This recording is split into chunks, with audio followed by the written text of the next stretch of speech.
여기 테이블 유리 닦은 거 맞아요? 지문 자국 그대로인데요. 대충 하지 마시고 다시 닦아주세요. 수진아, 나는 네 시어머니란다. 어휴, 또 그 얘기세요? 집안일 하시는 건 똑같잖아요?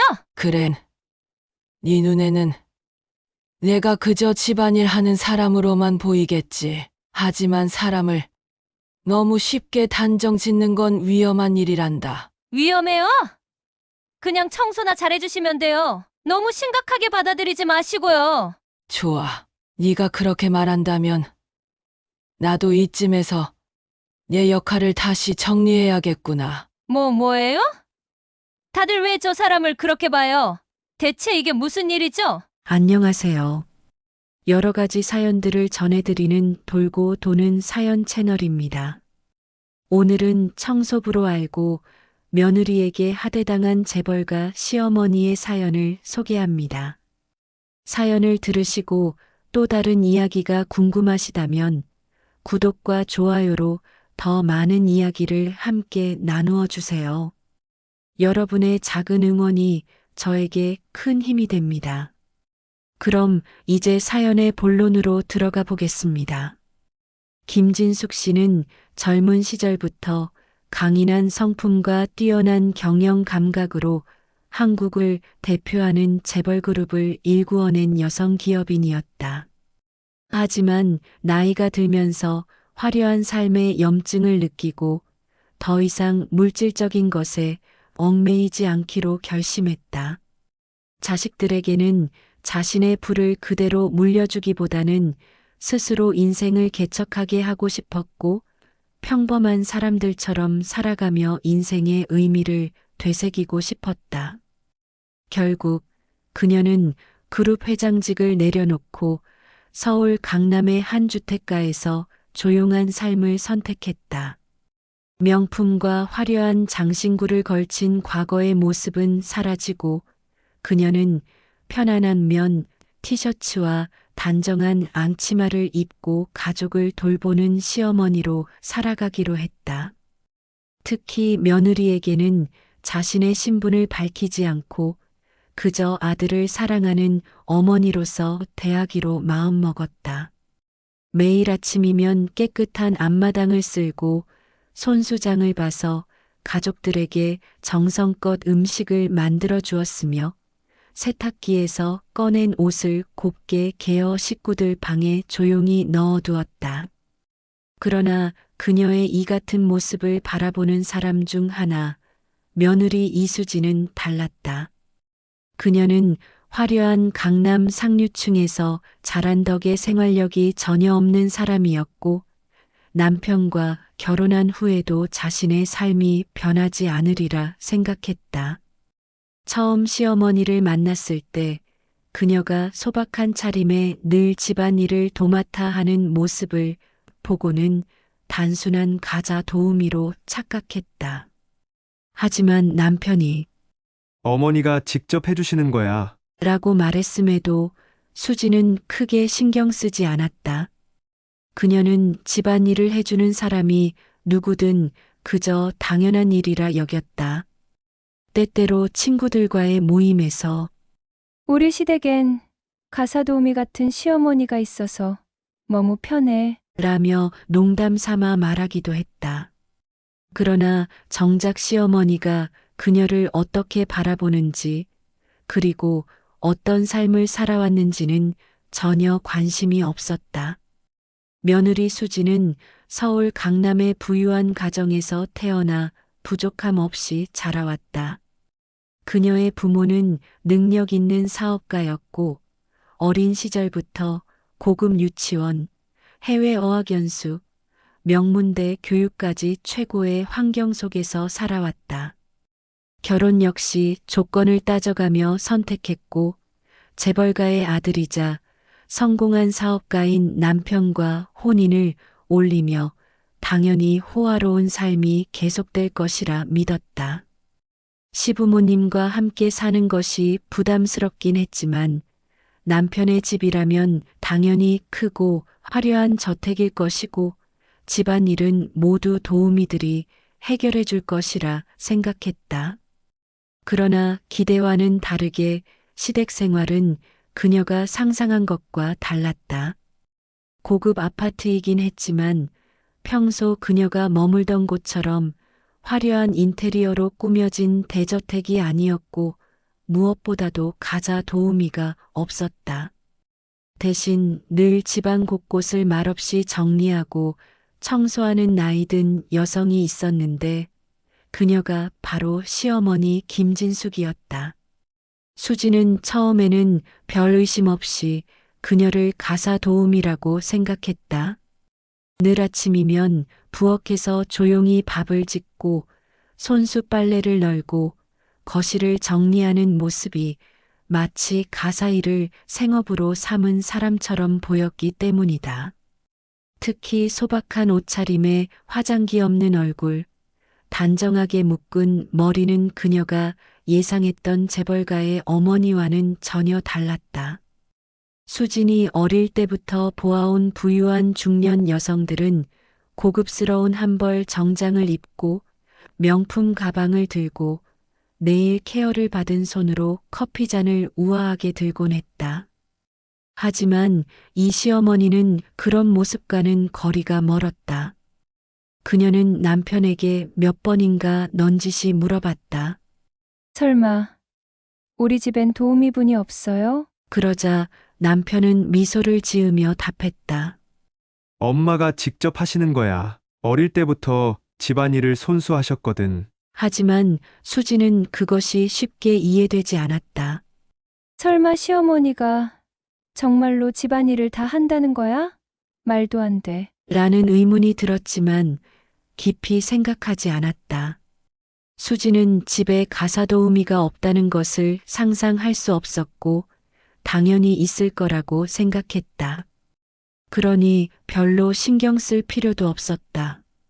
그렇게 시간이 흐르면서 수지는 점점 시어머니를 단순한 가사 도우미 같은 존재로 인식하게 되었다. 존중이나 감사의 감정보다는 당연하다는 태도로 일관했다. 시어머니가 차려놓은 밥을 먹을 때도 잘 먹었습니다. 한마디 없이 자리에서 일어났고 빨래가 개어져 방에 놓여 있어도 누구의 손길이 닿았는지는 궁금해하지 않았다. 오히려 더 대담해져 가면서 이거 다림질이 덜 됐네요. 라며 옷을 다시 내밀거나 반찬이 너무 싱거워요. 라고 툭 내뱉기도 했다. 하지만 그런 행동들을 묵묵히 바라보던 시어머니의 눈빛에는 미묘한 변화가 생기고 있었다. 그녀는 말없이 집안일을 이어가면서도 며느리의 태도를 조용히 지켜보고 있었다. 그날 저녁 이수지는 소파에 편하게 기대어 휴대폰을 만지작거리며 온라인 쇼핑에 열중하고 있었다. 그녀는 명품 브랜드의 최신 가방과 신발을 구경하며 친구들과의 모임에서 무엇을 입을지 고민하고 있었다. 그런 와중에도 부엌에서는 진숙 씨는 조용히 저녁 식사를 준비하고 있었다. 칼이 도마 위에서 규칙적인 소리를 내며 채소가 썰어지고 냄비에서는 국물이 보글보글 끓는 소리가 들렸다. 따뜻한 밥 냄새와 함께 갓 지은 반찬들의 향이 부엌에서 퍼져나왔다. 그러나 수지는 그 냄새를 맡아도 별 감흥이 없었다. 늘 그랬듯 당연한 일이었다. 잠시 후 진숙 씨가 직접 차린 저녁상이 식탁 위에 가지런히 놓였다. 정갈하게 담긴 반찬과 김이 모락모락 나는 밥, 그리고 손수 우려낸 따뜻한 된장국까지 모든 것이 정성스러웠다. 하지만 수지는 그저 시큰둥한 표정으로 식탁 앞에 앉더니 한 숟갈 떠서 입에 넣었다. 그리고는 인상을 찌푸렸다. 어머니, 이거 너무 싱거운 거 아니에요? 수지는 불만스러운 듯 젓가락을 내려놓으며 말했다. 진숙 씨는 손을 멈추고 조용히 며느리를 바라보았다. 그러고는 미소를 지으며 부드러운 목소리로 대답했다. 아, 그랬니? 요즘 건강을 생각해서 간을 조금 약하게 했어. 그러나 수지는 그런 시어머니의 말에 귀 기울이지 않았다. 그녀는 그저 툭 내뱉듯 말했다.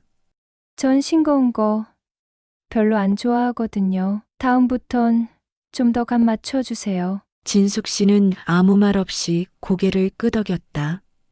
하지만 그녀의 눈빛에는 어딘가 깊은 생각이 서려 있었다. 식사가 끝나고 수지는 그릇을 치우지도 않고 자리에서 일어나 버렸다. 식탁 위에는 그녀가 남긴 밥과 반찬들이 그대로 남아 있었다. 진숙 씨는 말없이 그것들을 정리하기 시작했다. 젓가락을 가지런히 정리하고 남은 반찬을 다시 용기에 담으며 조용히 한숨을 내쉬었다. 그때 수진이 거실에서 큰 목소리로 외쳤다. 어머니, 이거 세탁기 돌려놓은 거 다 마른 거예요? 진숙 씨는 젖은 손을 닦으며 대답했다. 응. 다 말라서 내 방에 넣어뒀어. 그러나 수지는 불만스러운 듯 짜증을 냈다. 근데 왜 제 옷이 이렇게 구겨졌죠? 다음부턴 다림질도 좀 해주시면 좋겠어요. 그 순간 진숙 씨는 손을 멈추고 천천히 며느리를 바라보았다. 그 눈빛에는 단순한 피곤함이 아니라 무언가 결단을 내린 듯한 확신이 서려 있었다. 수지는 여전히 무심하게 휴대폰을 바라보며 태연하게 행동했지만 그녀가 모르는 사이 시어머니의 마음속에서는 조용한 변화가 일어나고 있었다. 그날 밤 김진숙은 조용히 자신의 방으로 들어가 작은 책상 앞에 앉았다. 방 한쪽에는 오래된 가족 사진이 가지런히 놓여 있었고 책장에는 그녀가 젊은 시절 읽었던 경영 관련 서적들이 빼곡히 꽂혀 있었다. 한때 재벌 그룹의 회장으로서 수많은 결정을 내렸던 그녀지만 지금 그녀가 고민하는 문제는 기업의 미래가 아닌 가족 내에서의 역할이었다. 책상 위에는 몇 년 전 아들에게 쓴 편지가 놓여 있었다. 엄마는 욕심이 없다. 내가 행복하면 그걸로 충분하다. 그녀는 그 문장을 손끝으로 천천히 짚어보며 한숨을 내쉬었다. 사랑하는 아들의 행복을 위해 모든 것을 내려놓고 조용한 삶을 선택했지만 그 과정에서 자신의 가치를 너무 쉽게 포기한 것이 아니었을까? 그녀는 며느리 수진이 자신을 어떻게 대하는지 이미 오래전부터 알고 있었다. 처음에는 젊은 세대의 가치관 차이라고 생각하며 이해하려 했다. 그러나 시간이 흐를수록 수진의 태도는 무례함을 넘어 경멸로 변해갔다. 밥을 차려주고 빨래를 개어주고 집안을 정리해도 고맙습니다라는 말 한마디 없었다. 오히려 음식이 싱겁다는 불평, 다림질이 부족하다는 불만만 돌아왔다. 진숙 씨는 다시 한번 오늘 저녁 식탁에서의 일을 떠올렸다. 전 싱거운 거 별로 안 좋아하거든요. 다음부턴 좀 더 간 맞춰주세요. 그 말이 머릿속에서 떠나지 않았다. 그것은 단순한 불평이 아니라 시어머니를 집안일을 해주는 사람 그 이상으로 보지 않는다는 의미였다. 나는 단순한 가사 도우미가 아니다. 나는 이 집의 어른이고 아이들에게 가르침을 줄 수 있는 사람이어야 한다. 그녀의 눈빛이 단단해졌다. 진숙은 천천히 자리에서 일어나 거울 앞에 섰다. 거울 속에 비친 자신의 모습은 과거 강단 있는 기업인의 모습과는 사뭇 달랐다. 이제는 편안한 티셔츠에 단정한 앞치마를 두른 채 평범한 시어머니로 살아가고 있었다. 그러나 그녀의 마음속에는 여전히 수십 년간 쌓아온 경영자의 판단력과 결단력이 남아 있었다. 그녀는 깊이 생각했다. 이대로 두면 수지는 평생 사람을 겉모습으로 판단하며 살 것이다. 언젠가는 이 아이도 깨닫겠지만 너무 늦게 배우면 상처만 남을 테지.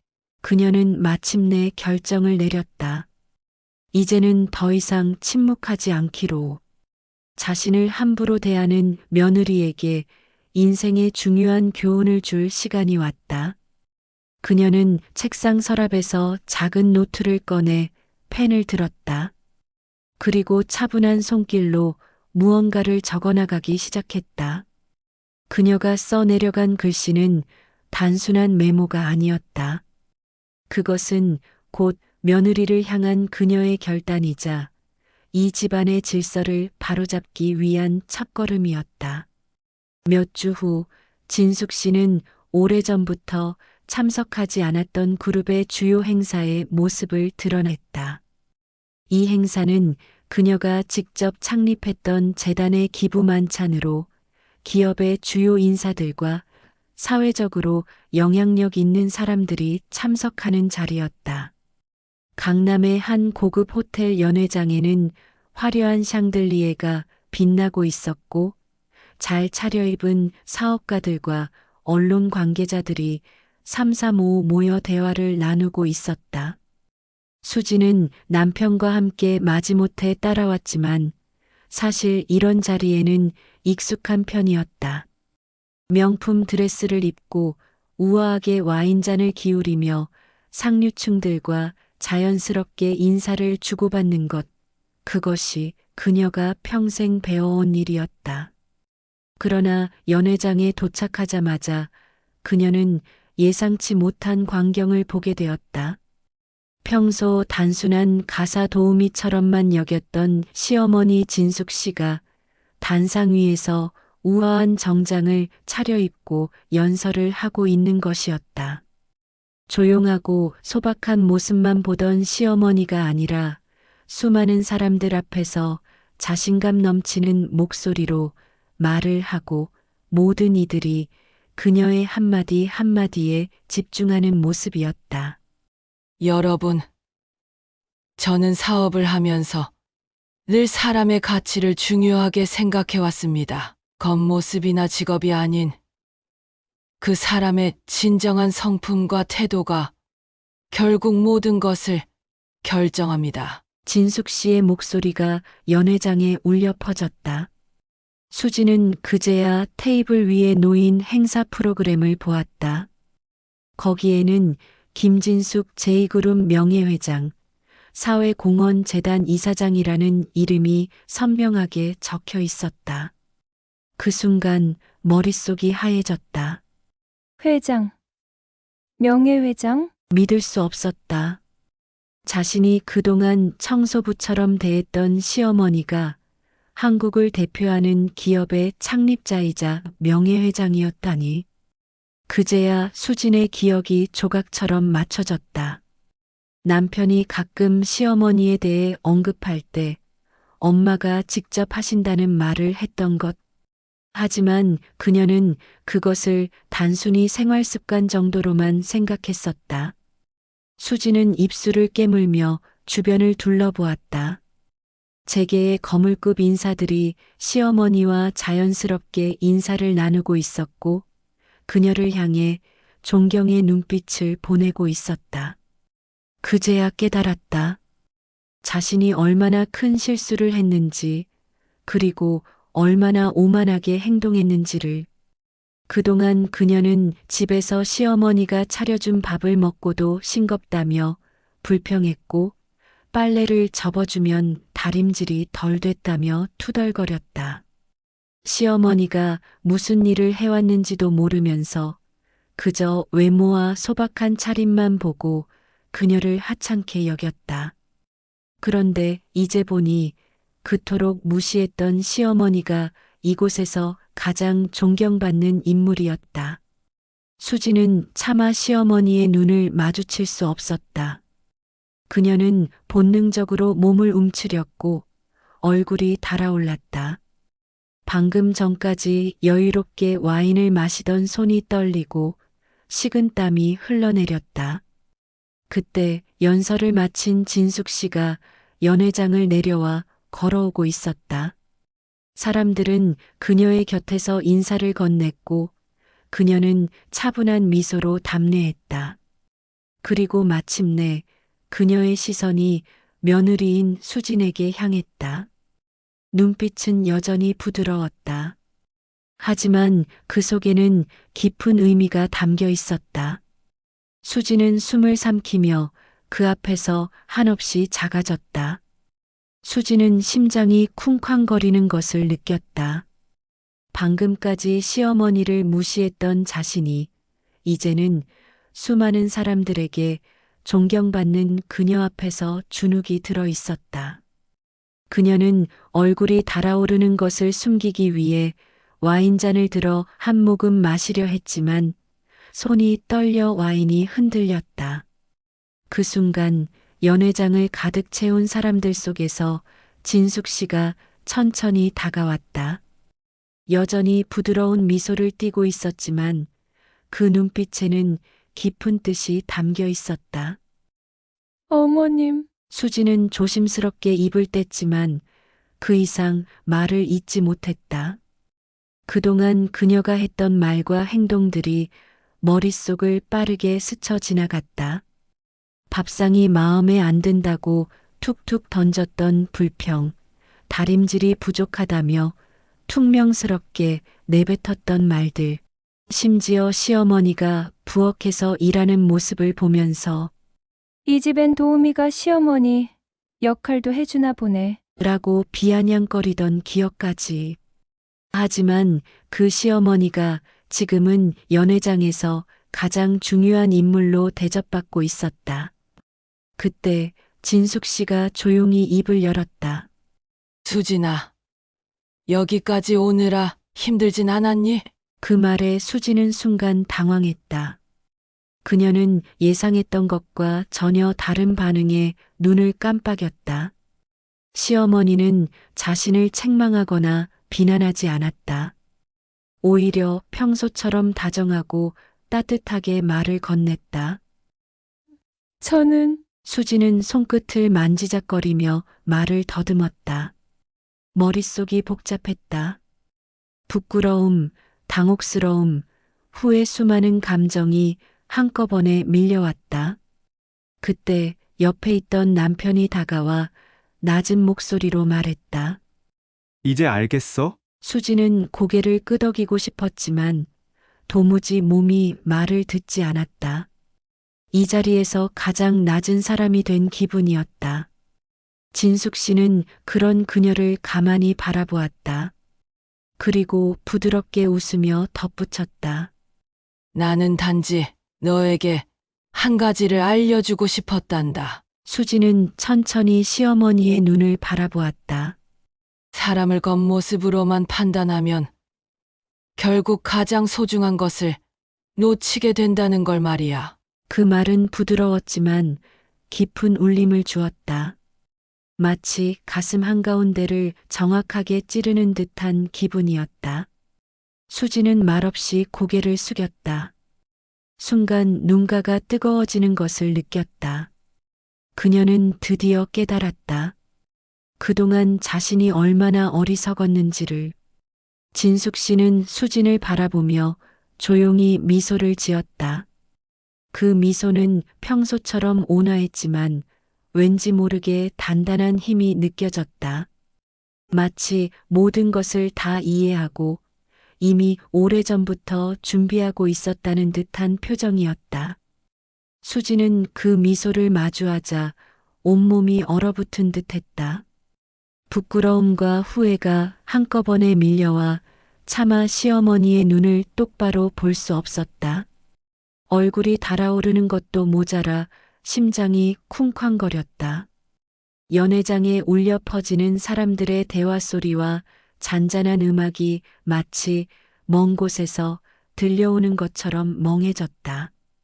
그녀는 조용히 입을 열었다. 어머님, 자신도 모르게 나온 그 한마디에 목소리가 떨렸다. 지금까지 한 번도 제대로 시어머니를 어머님이라 부르지 않았다는 사실이 새삼스럽게 느껴졌다. 언제나 속으로 청소부 같은 사람이라 생각했을 뿐 진짜 가족으로 받아들인 적이 없었다. 그런데 이제서야 그녀의 진짜 모습을 알게 되었다. 그 순간 그동안 자신이 했던 행동들이 머릿속을 스쳐 지나갔다. 무심하게 던졌던 날선 말들, 시어머니가 차려준 밥을 먹으며 했던 푸념, 고맙다는 말 한마디 없이 당연하게 받아들였던 모든 것들, 그 모든 기억이 그녀를 더욱 숨막히게 했다. 어머님, 죄송합니다. 결국 수지는 고개를 깊이 숙이며 말했다. 그녀의 목소리에는 후회와 부끄러움이 가득 담겨 있었다. 그러자 진숙 씨가 조용히 다가와 그녀의 어깨를 부드럽게 감쌌다. 손길이 따뜻했다. 괜찮아. 수진아. 그 말 한마디에 수지는 더 이상 참을 수 없었다. 눈물이 핑 돌면서 뜨거운 것이 뺨을 타고 흘러내렸다.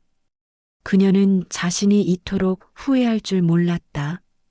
진숙 씨는 그런 며느리를 바라보며 한숨을 내쉬었다.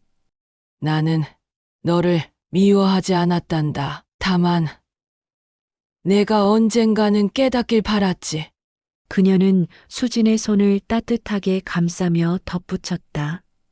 겉모습으로 사람을 판단하는 건 쉬워. 하지만 그게 전부가 아니란다. 진짜 중요한 건 그 사람의 마음이야. 수지는 말없이 고개를 끄덕였다. 이젠 더 이상 변명할 수도 부정할 수도 없었다. 그녀는 지금까지 자신이 얼마나 편협한 시각을 가지고 살았는지를, 그리고 얼마나 어리석었는지를 뼈저리게 깨달았다. 그 순간 연회장의 샹들리에 불빛이 부드럽게 빛났다. 수많은 사람들이 시어머니를 향해 인사를 건네고 그녀의 존재를 존경하는 모습이 보였다. 이제야 알 것 같았다. 자신이 그동안 무시했던 시어머니가 사실은 얼마나 위대한 사람이었는지를, 그리고 자신은 얼마나 작은 사람이었는지를. 수지는 조용히 눈물을 훔치고 다짐했다. 이제부터라도 진짜 가족으로서 시어머니를 존경하며 살아가겠다고. 여러분이 김진숙 회장님이라면 며느리에게 어떻게 대응하셨을까요? 여러분의 의견을 댓글로 남겨주세요. 우리는 때때로 겉모습만 보고 사람을 판단하지만 진짜 가치는 보이지 않는 곳에 숨겨져 있습니다. 여러분은 주변의 소중한 사람들에게 진심 어린 존중과 감사를 전하고 있으신가요? 오늘 사연은 여기까지입니다. 여러분의 구독과 좋아요는 저에게 큰 힘이 되고 더 많은 분들께 의미 있는 사연을 전할 수 있는 계기가 됩니다. 알람 설정을 하시면 새롭게 올라오는 사연을 놓치지 않고 바로 만나실 수 있으니 꼭 함께 해주세요. 감사합니다.